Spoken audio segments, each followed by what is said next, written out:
Welcome back to another episode of Game Time Discussions. I'm Cameron Selby here with Emory Cuzzy. Today we're going to break down the 9 trades that have taken place this week as the wave of free agency is kind of going wild, so to speak. Several restructures also that are taking the lead by storm in terms of maneuvering and making sure the teams are good to go. Yeah, we saw some big restructures.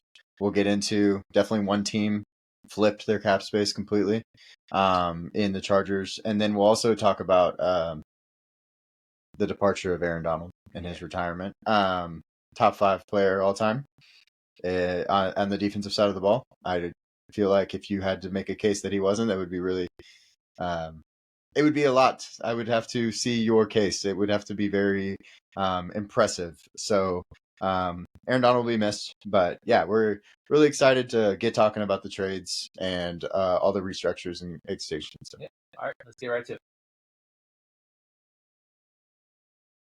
One of the big blockbuster trades we get jumping over to trades and stuff was Keenan Allen going to the Bears.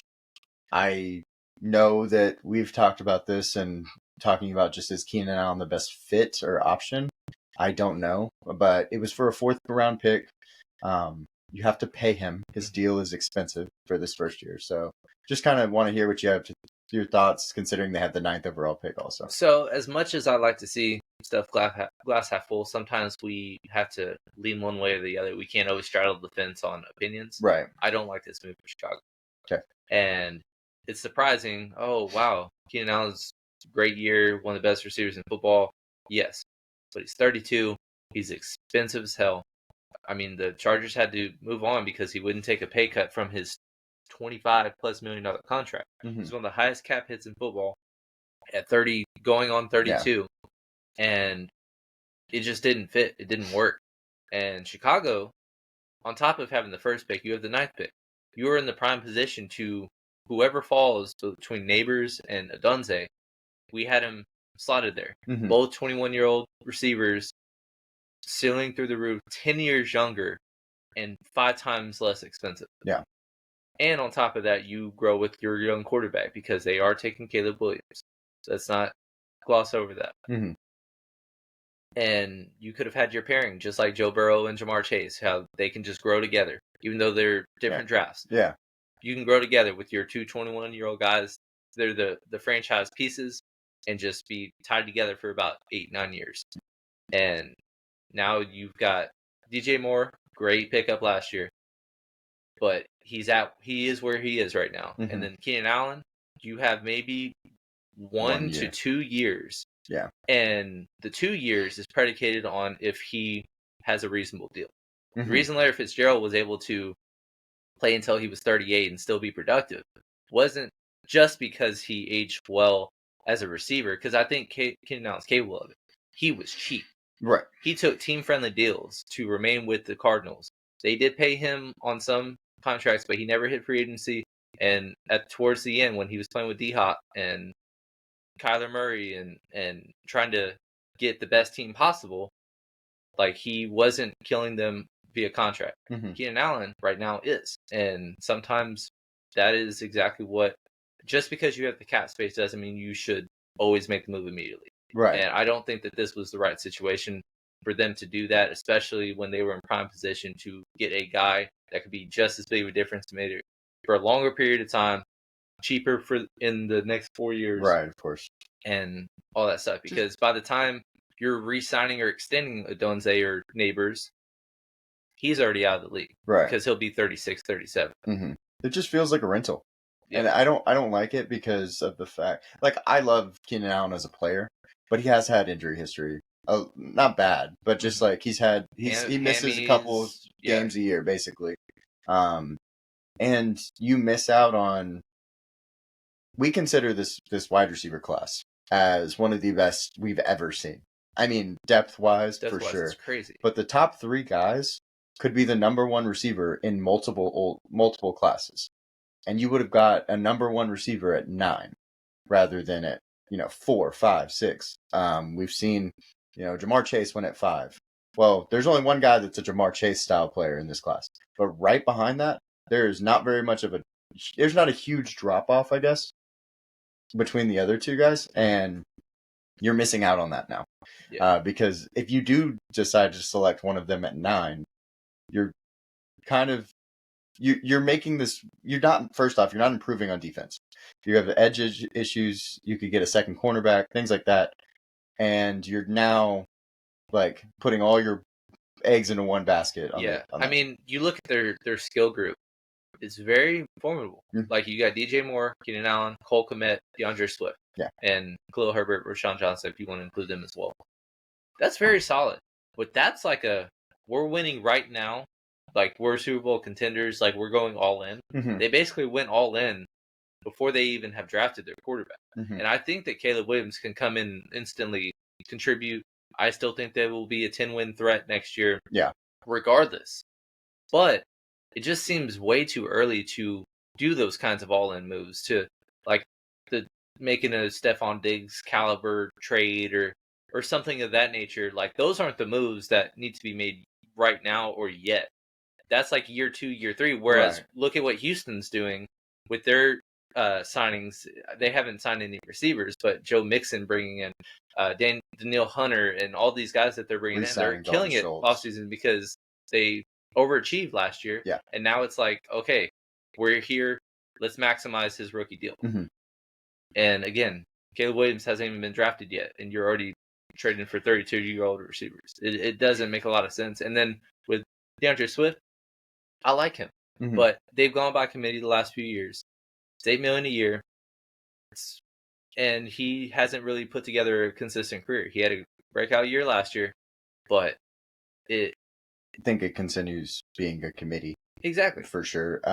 One thing I will say, if they make a Stephon Diggs deal over a Keenan Allen deal, I think I like it way more. Way better. I think they could have, because Stephon Diggs is right, on the market. He's not. They haven't really said that, but we kind of all speculate that that's the situation. Yeah. Maybe Dallas was one we talked about, obviously, or T. Higgins. If they wanted to sign Calvin Ridley, I would have understood all of those. Yeah, but Keenan Allen it didn't. The timeline doesn't make sense. The money doesn't make sense. It to me was a bad decision for Chicago. Yeah, but because they only spent a 4th round pick for him, the public is going to say, "Oh, they fleeced the Chargers. Chargers messed up." Not by price. No way. Yeah. But so we're gonna jump to the Minnesota and the Texans trade. It's a trade to get quarterback. They moved up. They moved up from 42nd, I believe. Yes, 42nd to go up to 23rd. Those are the only numbers that really matter on that board, except for maybe the second round next year. And they did that so that they could trade in front of the Giants. They're going to try to get in front of the Giants because the Giants have talked about, we're done with Daniel Jones. JJ McCarthy's our guy. Well, guess what? The Giants cannot move up to 4 because Marvin Harrison Jr. is going to the Cardinals if 3 quarterbacks go.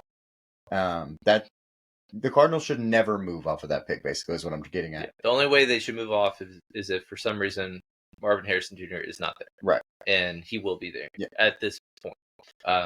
Like you said, it's to trade up. Mm-hmm. It's the easiest bet to make is that they're trading up. I think it's we'll see basically what starts coming out, how they prioritize like Drake May versus JJ McCarthy. Because if they feel some type of way, they might get over aggressive and try to convince New England, hey, you may be a little on the fence about these guys. Well, we want this guy. Here's 3 first. Yeah. And that's what it's going to take to get up to 3. Getting up to 5, I don't think you need 3 first-round picks. I think probably 2 and a couple sweeteners is what is needed. This year. And then, both of them this year now. Exactly. And so with the Chargers moving off of both Keenan Allen, Mike Williams, prime position to put a receiver there. However, they also need a lot of assets, young guys, because they've kind of wasted the primes of, the Derwin James, Joey Bosa's, Keenan Allen's, Mike Williams of the world, where they signed them all, but they, as a group, have not stayed healthy together. Right. And now they've kind of aged out. Really, Derwin James is the only one that's, or I guess Joey Bosa is 28, but they're now past their primes and just trying to stay in it as long as possible. Yeah, of course. And Khalil Mack's 32, so exactly. add him to that list. Yeah. So. And so it's really like your young guys, and it's a great starting point with Justin Herbert, Rashawn Slater. That's really your only Mhm. core young guys, and you just need to add to that at this point. And so they've made a lot of moves that are, it's just, they're going to be hard-nosed, smash mouth. They're completely changing their scheme up. And so that's why I'm like, I'm not sure if they're going to go just stay at 5 when they could be, swooned by multiple firsts to get better in the future. Right. So yeah, I like Minnesota to move up. I think it's very clear that that's the reason that they did that. That's not, oh, we like a corner in this range. That's not why they made this move. Yeah. And also, I think that the Giants kind of forced their hand because we got so much buzz during the combine telling us, hey, we're going quarterback. We're done with Daniel Jones. And we talked about it. Maybe the Giants have to switch picks with the Chargers. Maybe that's what maybe the Chargers love Joe Alt, right? And they're like, hey, we want to switch picks with you. We'll give you our third or our second to just flip 5 and 6. Fine. Right. And so then the Giants get the guy, but they have other issues, so it doesn't make as much sense. Minnesota jumping up, they have been close to the playoffs every year. They can get, the quarterback of what they think, and then that might be able to, in theory, vault them. I don't believe that it will, because I don't think that J.J. McCarthy is that guy necessarily, and he needs time. But at the same time, if you want a guy and it's your guy, go get him. Yeah. I also think that at the very early stages, I don't think that J.J. McCarthy will start right away if they do trade up for him. Because they did bring Sam Darnold. We can laugh all we want. He has been a perfect example of a guy that if a situation is not good, he will not succeed. Right. And if he went straight from the Jets to where he's seeing ghosts because they just can't protect him, there's no skill players. Jameson Crowder was his only guy. Yeah. And then he gets traded to Carolina, who kind of go right into the worst team in football. And then they trade for Baker Mayfield. And it's like, why are you doing this? You just signed Sam Darnold. Right. Like, give him a chance if you're going to give him a chance. And then he goes to San Fran, and he actually beats out Trey Lance as the backup. That's why they move on from a guy that they just picked third and just traded for 3 first-round picks. He beat him out because they like him, and a lot of NFL circles like him way more than the public does. Right. So he's just a guy that just needs a situation. And Kevin O'Connell is one of the best at maximizing the quarterback potential. Yeah. On top of that, you got Justin Jefferson, Jordan Addison. Now you got Aaron Jones, Hawkinson. TJ Hawkinson eventually. Yeah. You got a really good left tackle. That's a good situation. Yeah. And obviously, it's a prove-it deal, very low risk. But because they signed him for 10, if they went and brought J.J. McCarthy in, because he's so young, I don't think that they're going to try to rush him. Yeah, well, he was, he was a 3rd overall pick. Sam Darnold was the 3rd. Like, he still has the arm talent in those things. He just hasn't necessarily been productive at this level. And coming out of USC, like, everybody wanted to say he was penciled in number 1. So even if, just to talk about the conversation of really being a number 1 overall quarterback, and so he has the talent. He just hasn't produced. Yeah. I mean, better mind. Him and another person we brought up, Josh Rosen. Yeah. Who, in that same class, I believe. And he was 10th to Arizona. Well, bless you. He was 10th overall, and Arizona kind of trades off all their assets, and he becomes head of the worst team in football. They get the first pick, and Kyler Murray comes out, and Kyler Murray was better than all of them in that previous class. And they were like, "Well, we have to.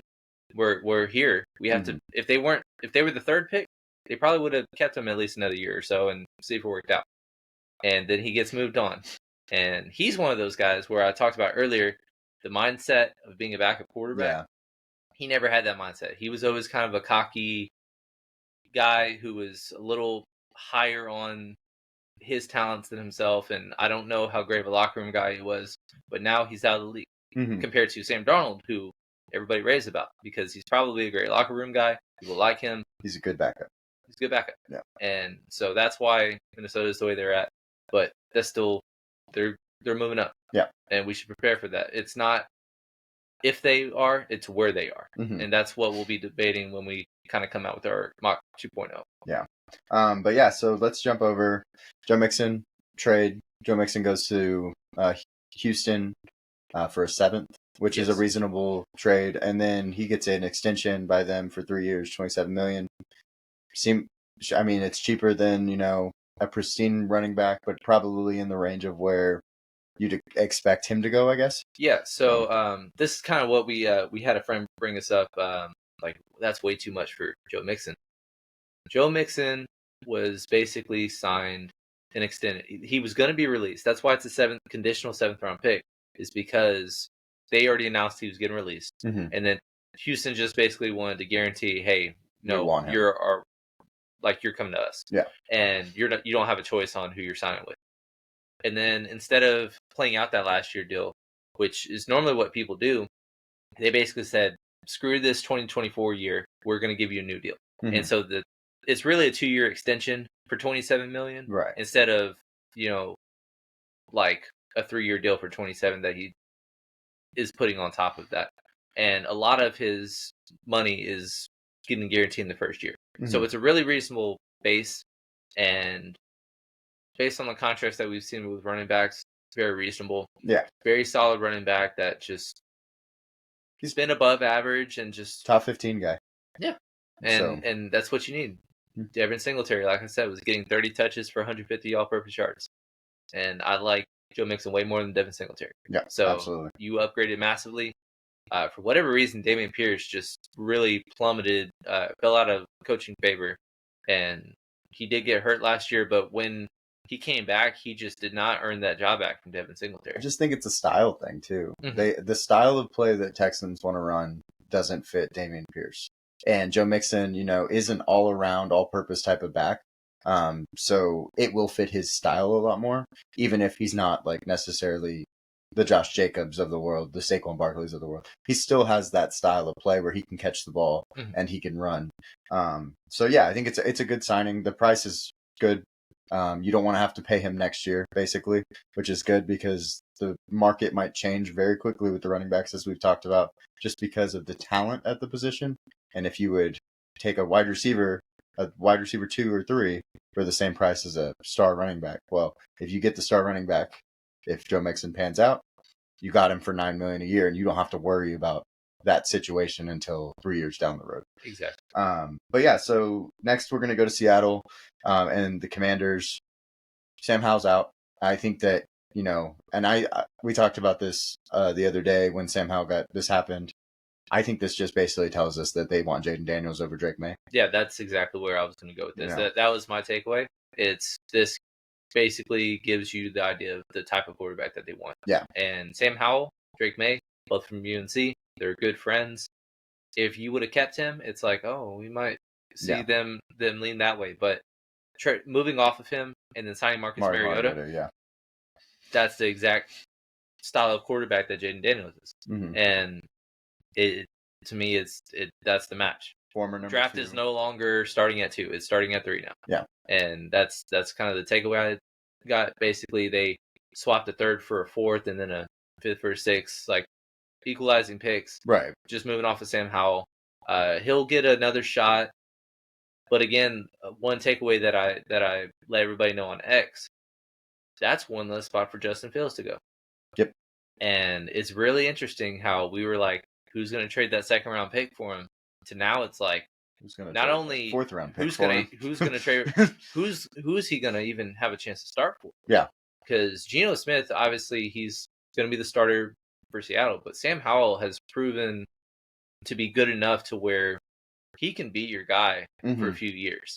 And he was leading the league at passing at the halfway point of the season. Behind one of the worst lines, he was getting sacked a ton. But defense, he had a solid points. He had a solid position group, and he was doing his thing.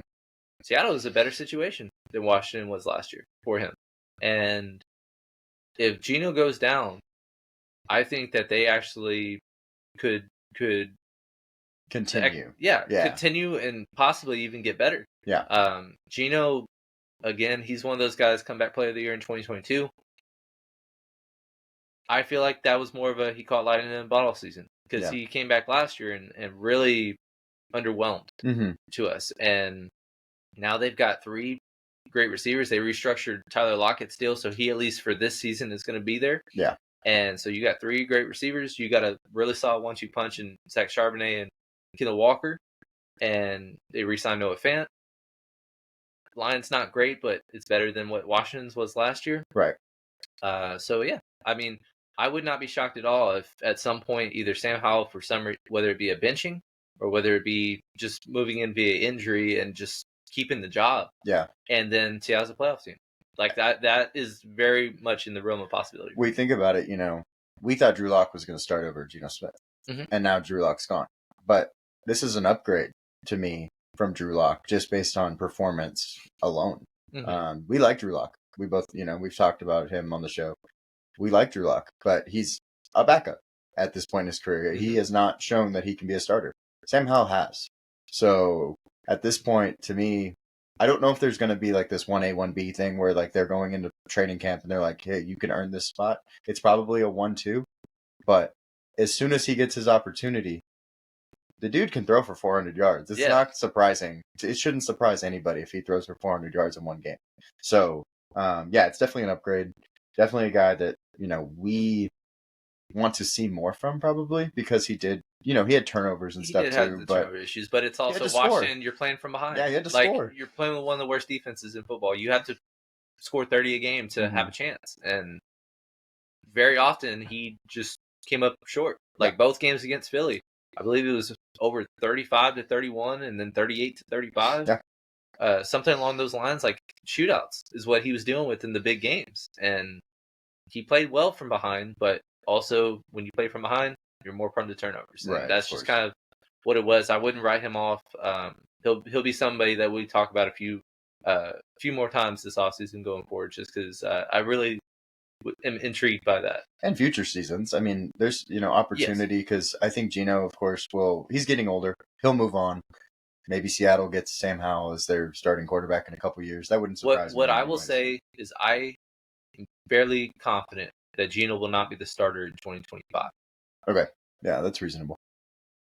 And based on how this season goes, that starter going forward could be Sam Howell.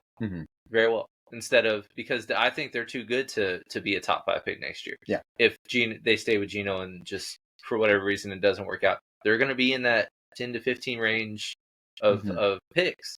And, I think he's got a perfect opportunity to establish something somewhere. Yeah. But we'll just see how it goes.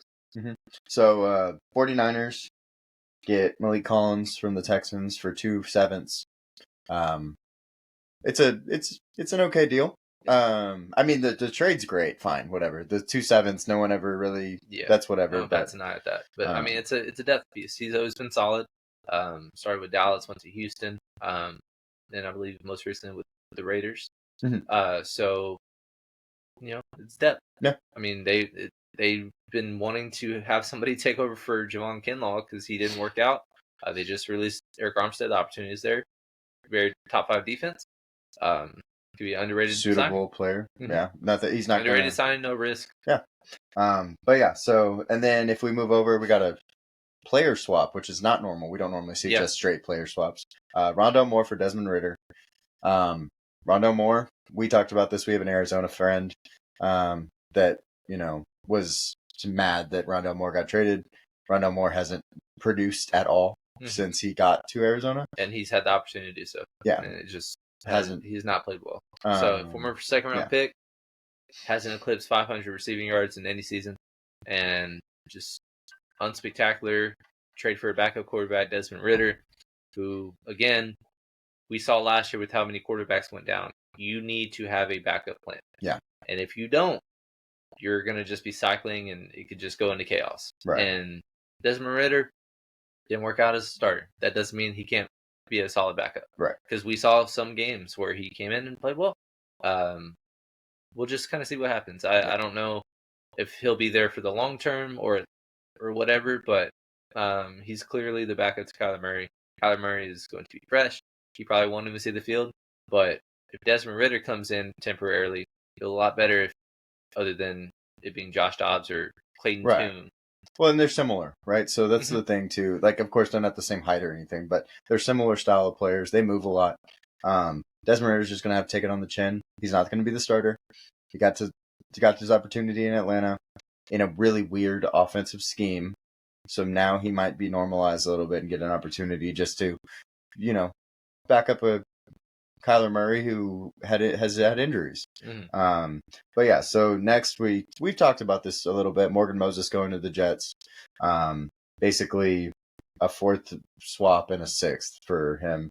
The Ravens, I guess, this was easy to unload his contract and just take him somewhere else. He was backup for them. So yeah, he's just unspectacular right tackle. Yeah, and if you're not paying him a lot, is cool. what it is. He's serviceable, but yeah. Again, didn't mind the move at first, but then when they signed Tyron, it's just like, well, then why didn't you just pair Tyron with a rookie and Right. just the timeline didn't make sense. But I know Aaron Rodgers is 40, and if you're going to be going that direction, it fits that timeline, I guess. But in terms of the future, I think there was perfect opportunity to get a tackle. Mm-hmm. We're going to have a lot of work to do on our top 10 that we felt very strongly about. But then with these trades, Right.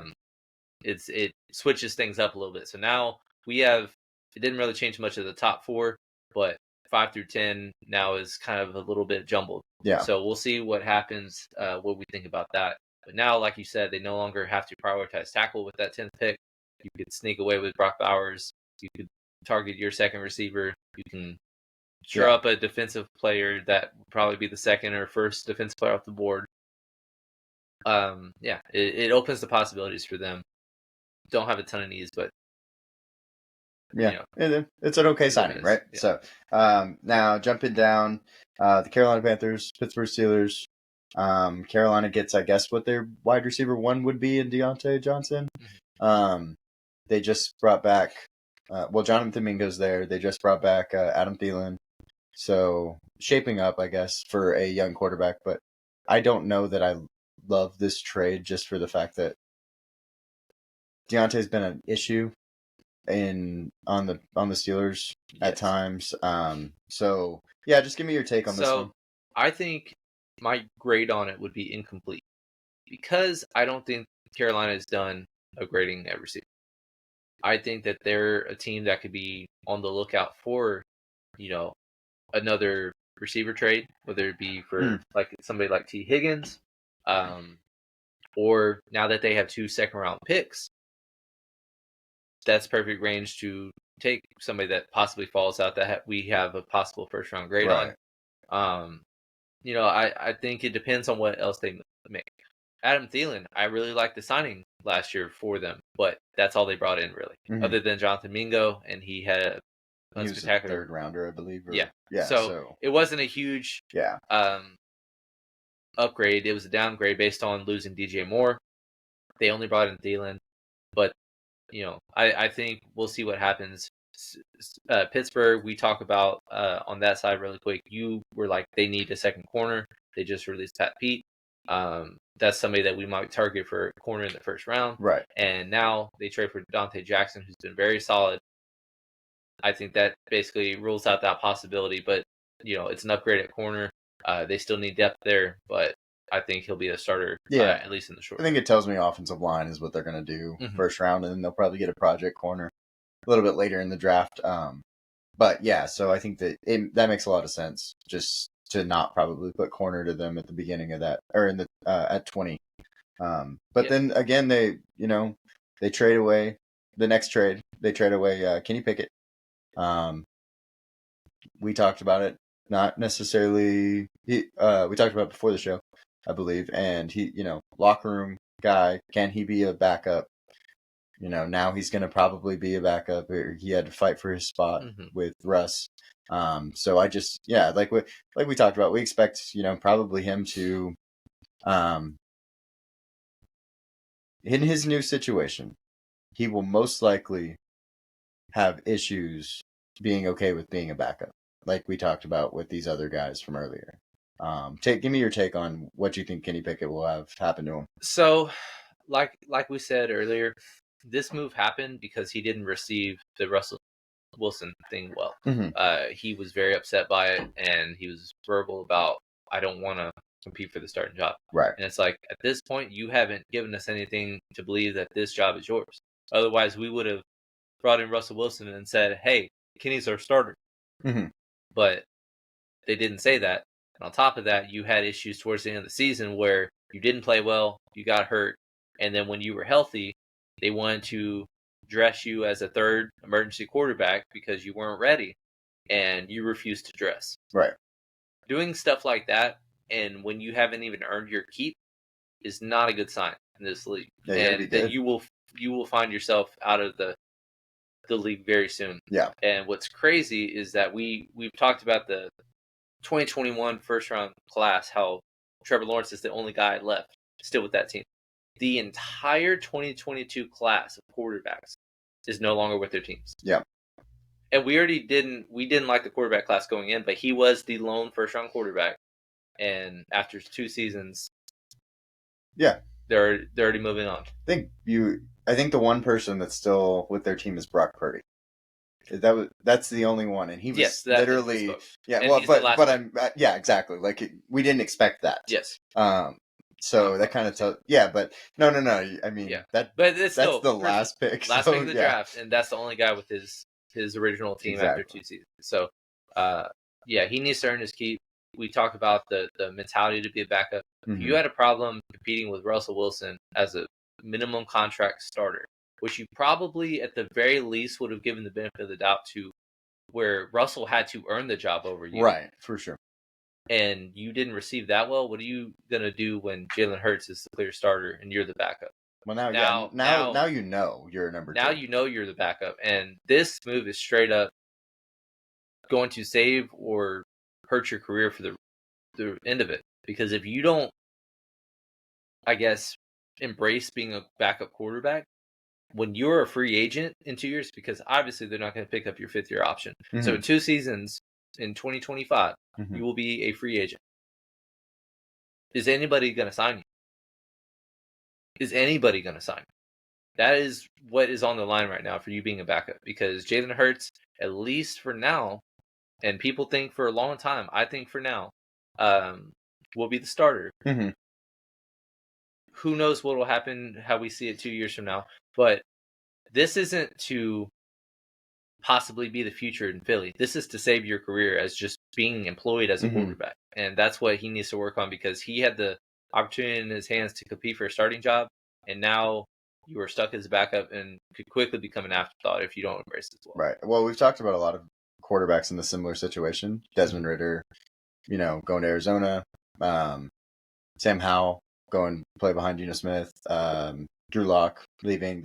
All those guys are in similar situations, and they're all going to get paid or not paid in a year or two. And so how they hold themselves and their mentality throughout this process will tell you if they're going to make a payday and get re-signed to a team in a couple of years, because they're all going to be, backup quarterbacks for the rest of their career unless someone has a serious resurgence.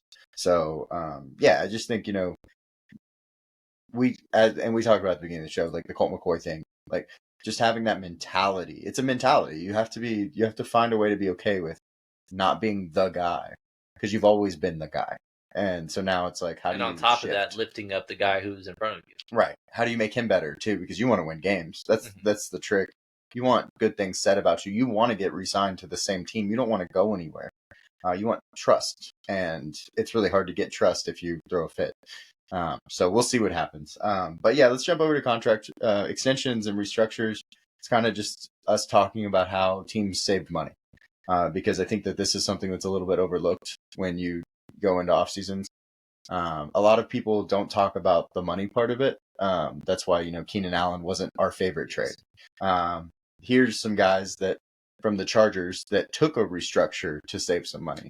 Yeah, and we talked about at the very beginning, if you watch our AFC West outlook, we were like, you have Keenan Allen, you have Mike Williams, you have Joe Bosa, Khalil Mack. 4 of the highest cap hits in the league. Top 10.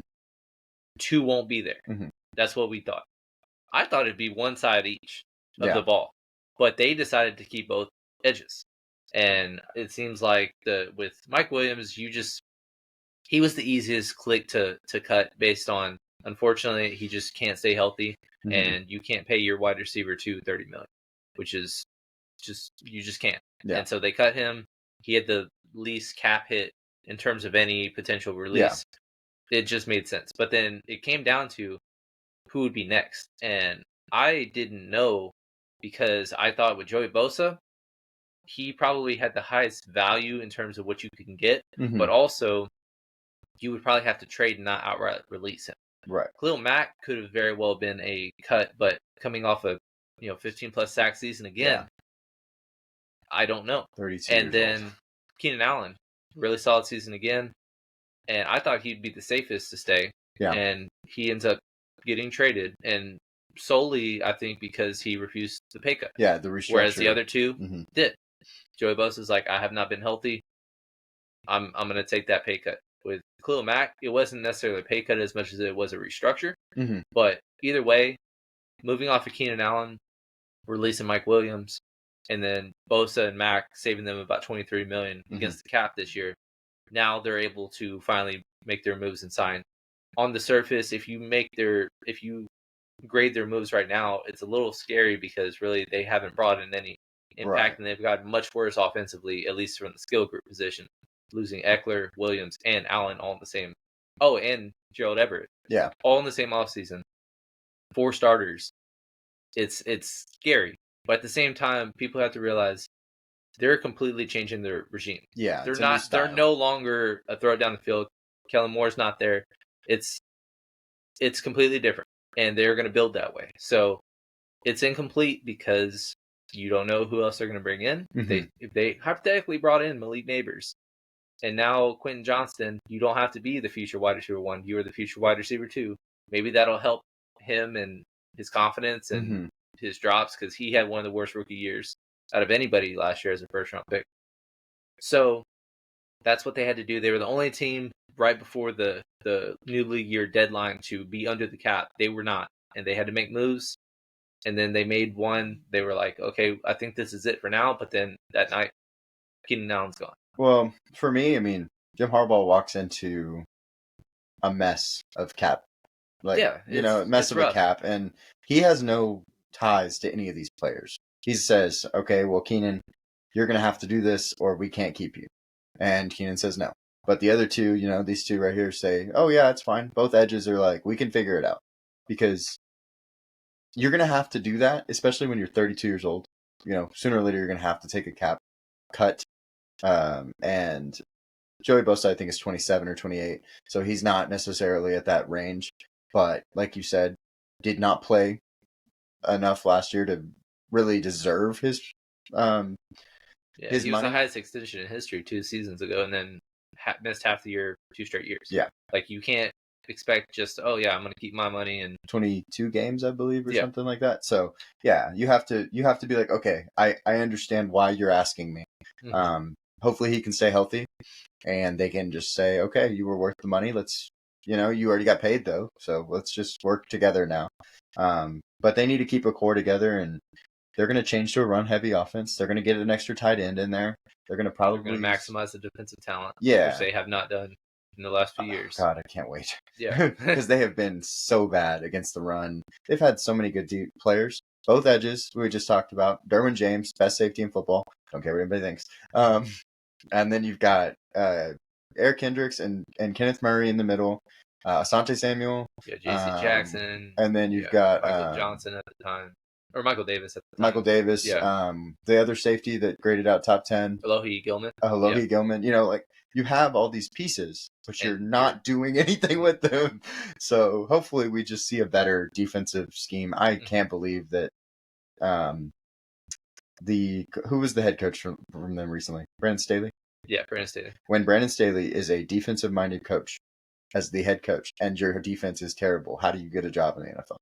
How do you get when you're a defensive coordinator, or how do you get a job in the NFL? I don't understand it. But like we can judge Mike McCarthy and say he needs to be fired. Dallas is number 1 scoring offense. Yeah. So he may be below average as a game manager and all that stuff, and obviously defense is in his stuff, and Dallas was a good defense because they had a good defensive coordinator. But he's nailing his side of the ball. Yeah. Exactly. And then so if Dallas sucked on defense, I'm not going to blame Mike McCarthy. But if Brandon Staley's sucking on defense, I'm going to blame him. Yeah. Because he's not calling offensive plays. He's calling defensive stuff. So, but yeah, moving on, we're gonna kind of gloss over some lower tier deals. Kyle Juszczyk, best fullback in football. He's been that in a while. Restructure saves a couple million. Still highest paid fullback in football. Still highest paid, and he's just one of the best fun football players to watch. Oh yeah. And then you got Harrison Smith, re-signs his deal to basically retire a Viking 13th season. He's just been a grinder. Mm-hmm. We have a Vikings fan that's a very good friend of ours, and he's always loved Harrison Smith, and for good reason. Yeah, why wouldn't you? He's been great for a long time. Jake Elliott extension, 4-year, $24 million is hefty. To me, I don't even know if he's considered a top 5 kicker, but he's been reliable. He hasn't. Even the best kickers have gone through slumps. Like even Justin Tucker struggled this year from 50 plus. Mm-hmm. Harrison Butker has struggled at times between the 40 and 50 range. But Jake Elliott's never really had that slump of just I'm missing extra points or he just consistent.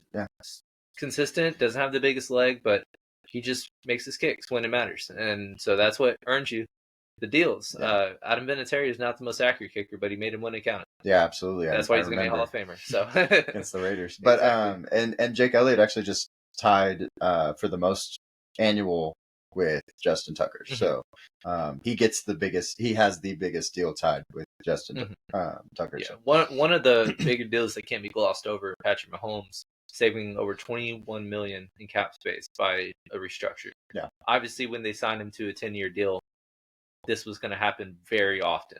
Every couple years, we're going to change some of the signing bonus, guarantee you more money so we can have your cap hit lower. Yeah. This is how you stay competitive. And we talk about Tom Brady and Patrick Mahomes being the GOATs, rivaling as the GOATs at this point. The reason that they are, on top of just being talented, but it's that they're not the highest paid quarterbacks, and they never are. Yeah. And it's always a team-friendly deal. Even when Patrick Mahomes signed his 10-year deal, he was not the highest paid quarterback in football on a per annual basis. And every now and again, you have to adjust the structure to make sure that he's getting compensated his way. Tom Brady was never a top 5 highest paid quarterback. And you wonder why they're already 3-time and 7-time champs. Of course.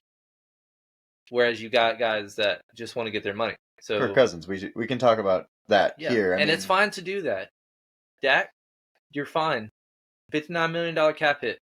If you lowered that in half, you could have kept your tackle and had impact level starters. The Chiefs only could sign Chris Jones, who's the best defensive tackle in football, because of this restructure. Well, and they can only bring in Marquise Brown because of this restructure.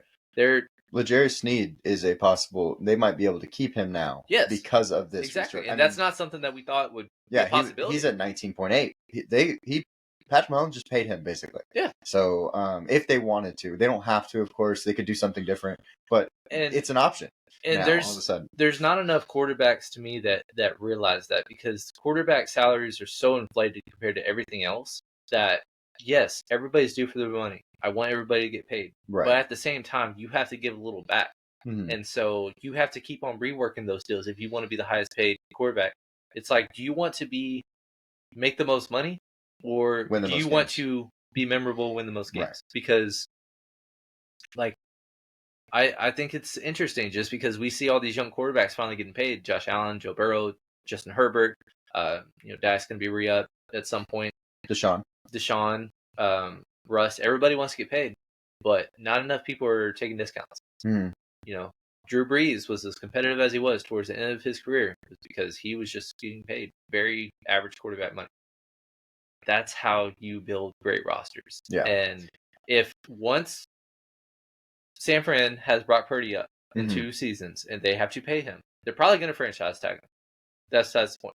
When they actually have to pay him, if he's like, I want $40 million a year, they probably won't. Either they probably won't, or they're going to get a lot worse. And then he's going to be one of those guys like Daniel Jones a year after the deal is like, oh, we want to move on already. Yeah.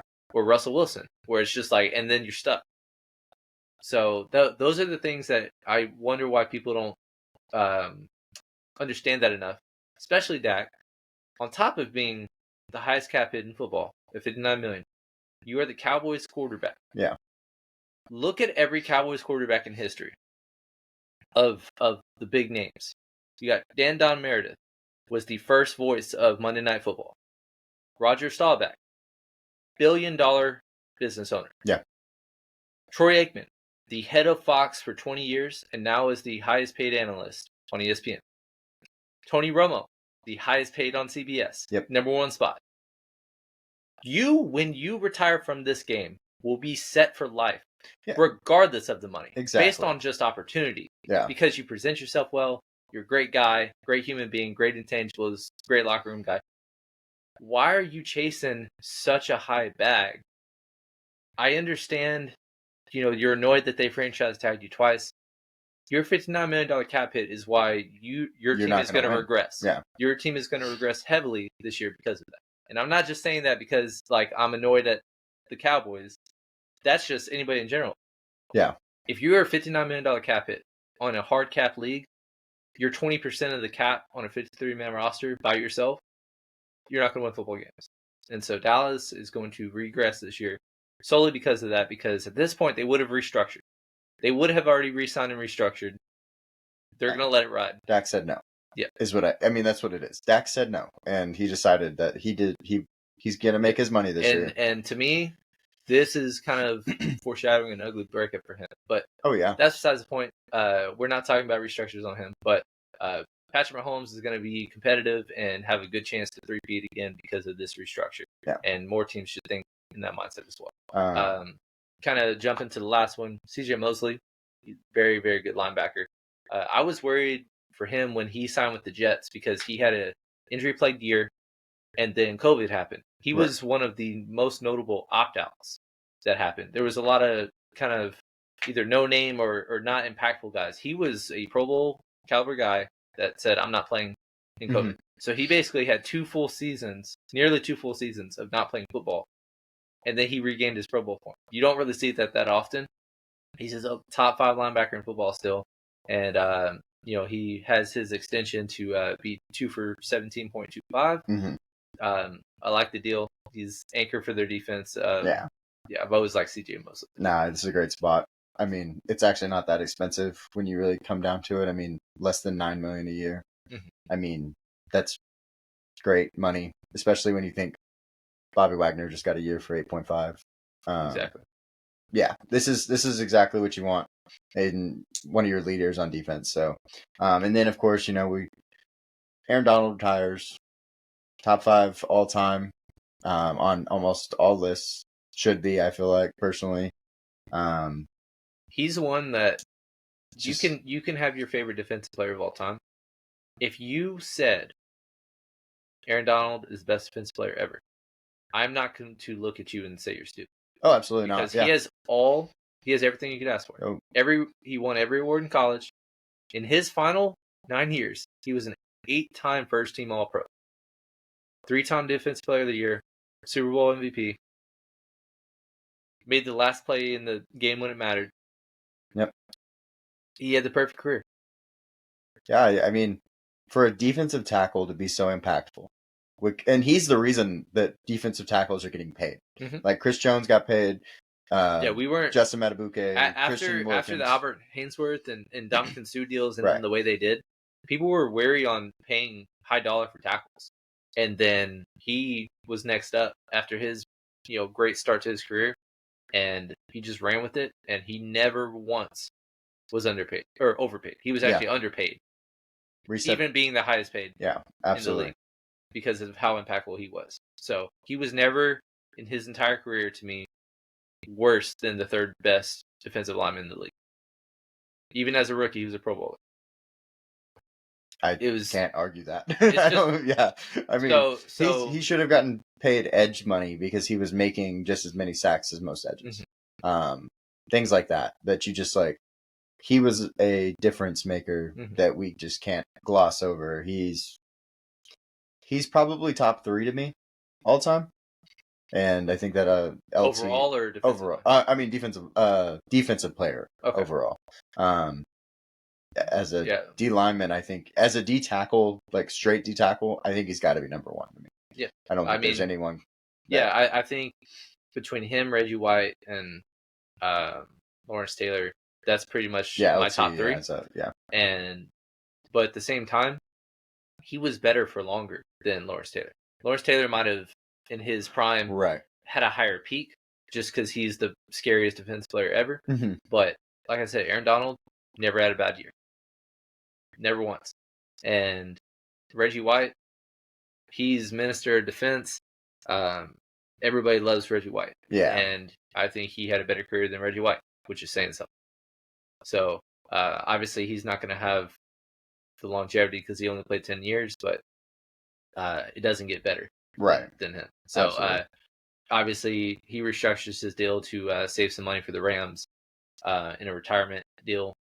But yeah, we couldn't gloss over that because one of the best players of our lifetime is no longer playing football, and we had to talk about it. So yeah, we got to see the whole thing, mm-hmm. you know.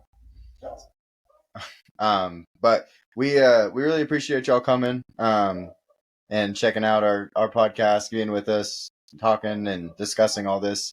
There's a lot this second wave. We're going to get more, and we'll definitely discuss some more. So, and watch out for more videos coming up. So we appreciate it. Like, subscribe, comment, go check out our socials. But yeah. Give us your thoughts on what's your favorite move so far this offseason overall, not just this wave. A lot of stuff is happening. I don't think we're done with blockbuster deals. It's really exciting as we're getting, but now we're kind of getting a bigger picture of how teams are kind of operating and who they're targeting. And again, we still haven't, even though we have seen some deals that surprised us, nobody was just like, we did not see this coming whatsoever, them moving on to another team. Even Keenan Allen, we were surprised he got traded to the Bears, but we weren't surprised because based on their cap situation, they had to move on to somebody. But one guy that we've talked about, we thought Stephon Diggs was a possible trade candidate. We haven't heard much of that, but there's other people that we've seen in the past that all of a sudden out of nowhere get moved on. So there's plenty of news to come, but pretty much the bulk of the moves have happened already. Give us your thoughts on what your favorite is, what your least favorite, what are we stupid about, what are we glossing over. Tell us all, and then follow all our socials in the description. Watch our previous videos. We're currently on our positional rankings for the NFL draft. We're going to be doing that pretty shortly, so tune in for those, and then just like, subscribe, do what you got to do. Yeah, y'all have a good one. We appreciate it. Appreciate y'all. Bye.